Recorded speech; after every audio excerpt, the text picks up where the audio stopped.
Hello, this is Lucifera again. And this is Entropy.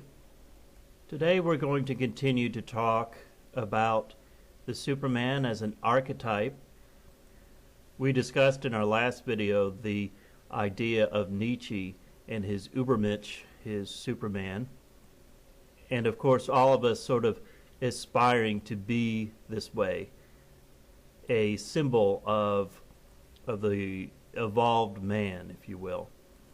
Continuing with Superman 3, there are other things that we would like to point out in this video. I want you to notice Superman's suit. When he turned bad, you could see his suit was darker. For us, this is a representation of the darkness, corrupt Abrahamism. When Clark separated from the bad and turned into Superman,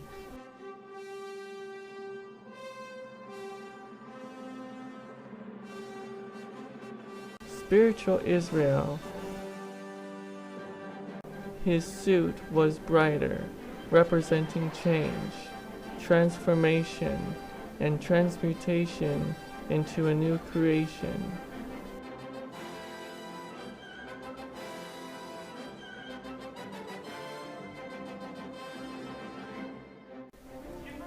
When I say Israel, I mean a spiritual race separating from corrupt Abrahamism of old.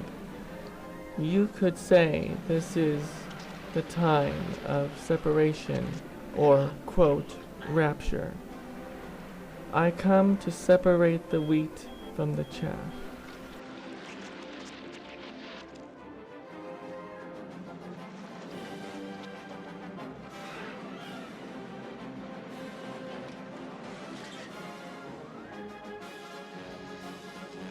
And remember that all of these things are done through a lot of pain and sometimes even violence.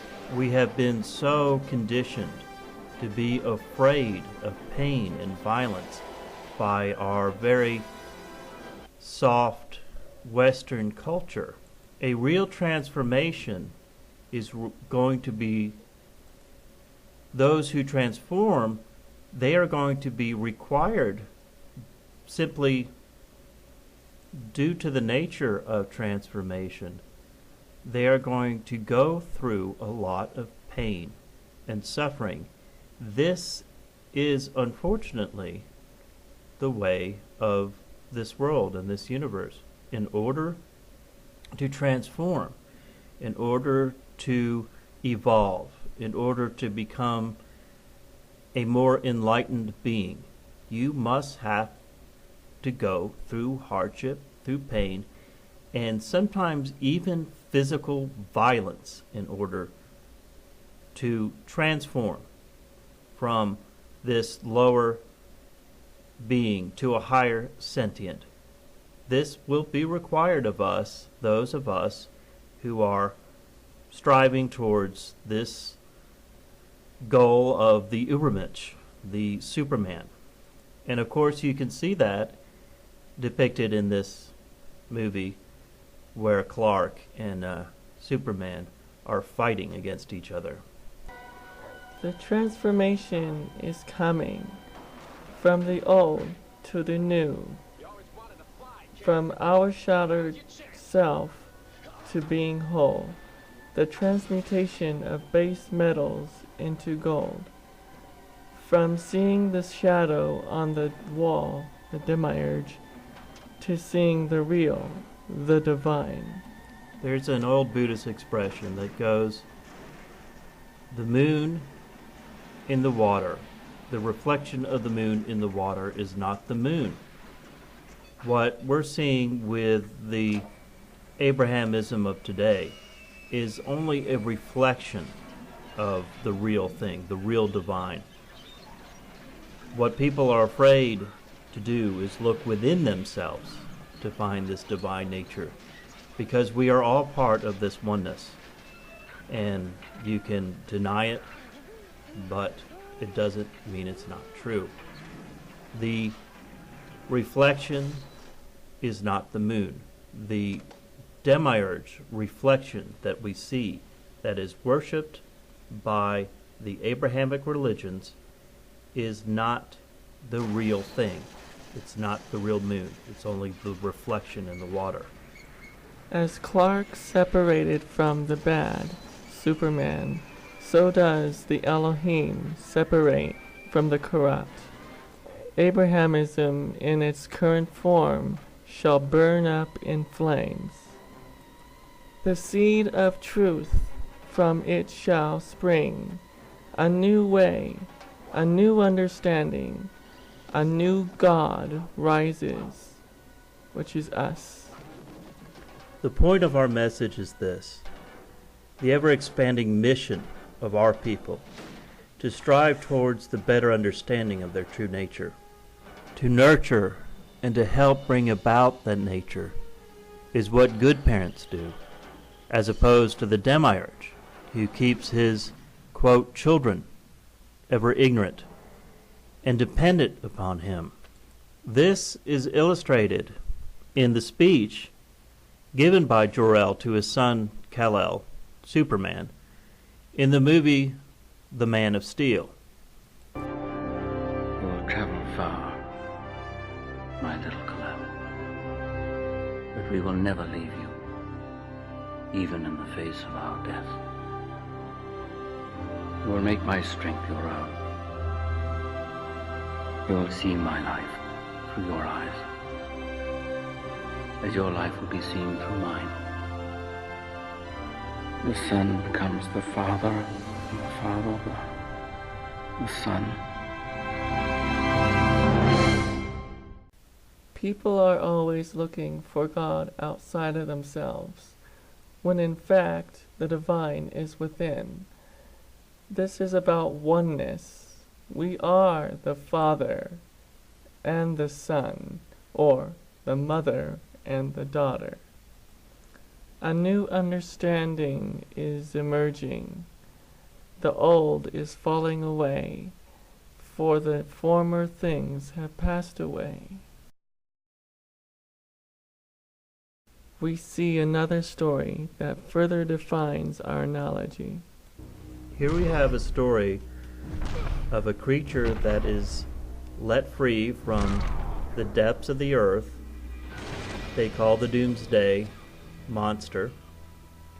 It's not made clear in the movie, but I have read the comic, and this Doomsday Monster is also from Krypton.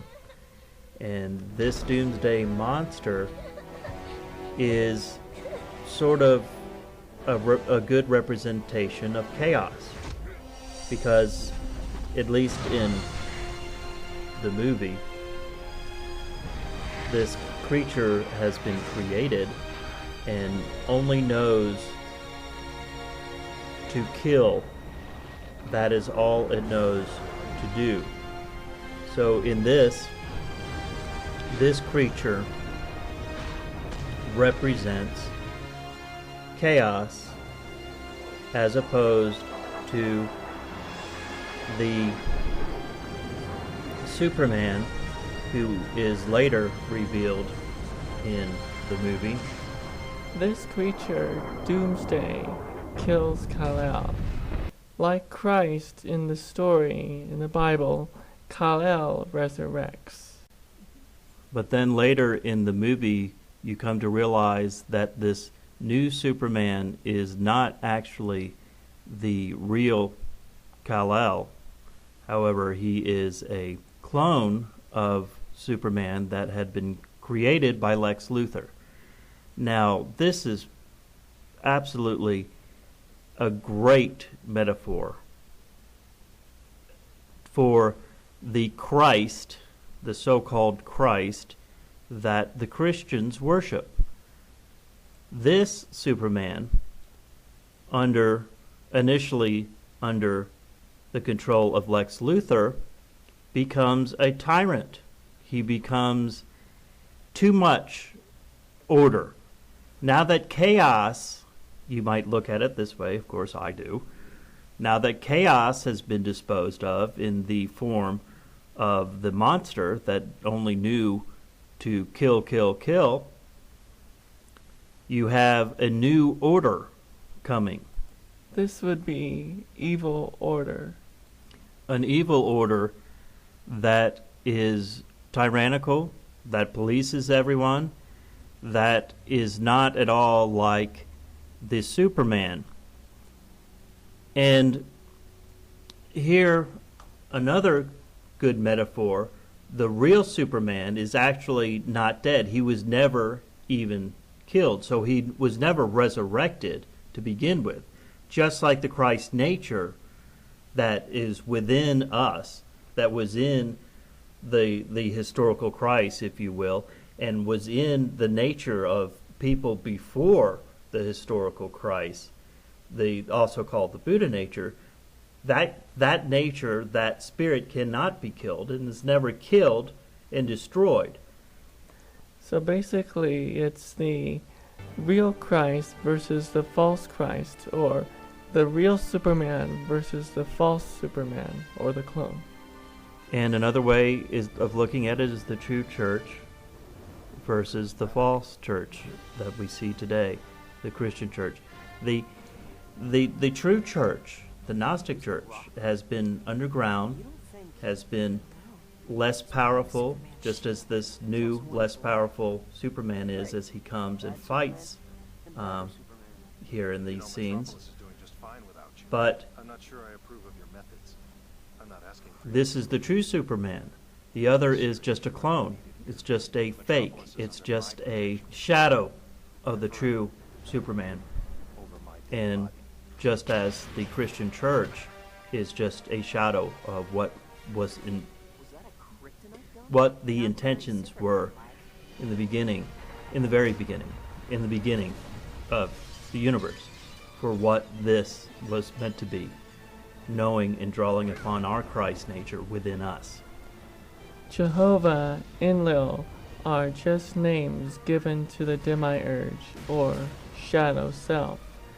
The simple answer to who we are is, I am that I am.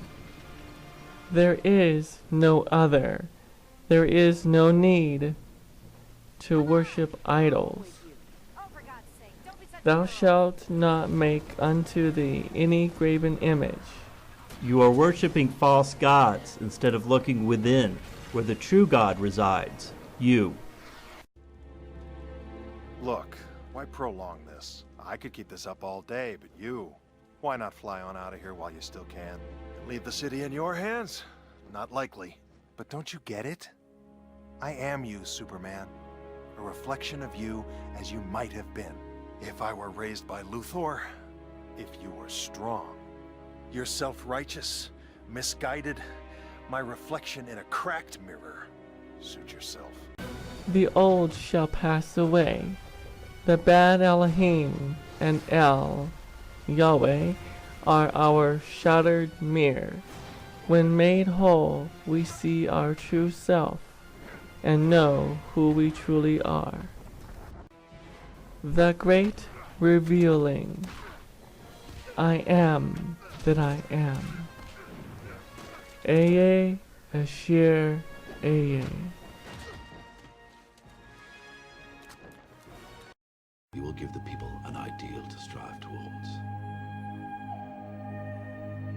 They will race behind you. They will stumble. They will fall.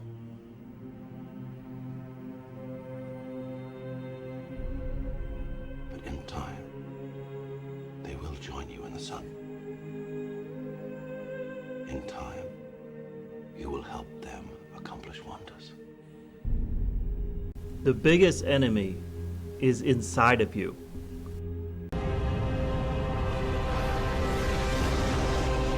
Confront and transform it.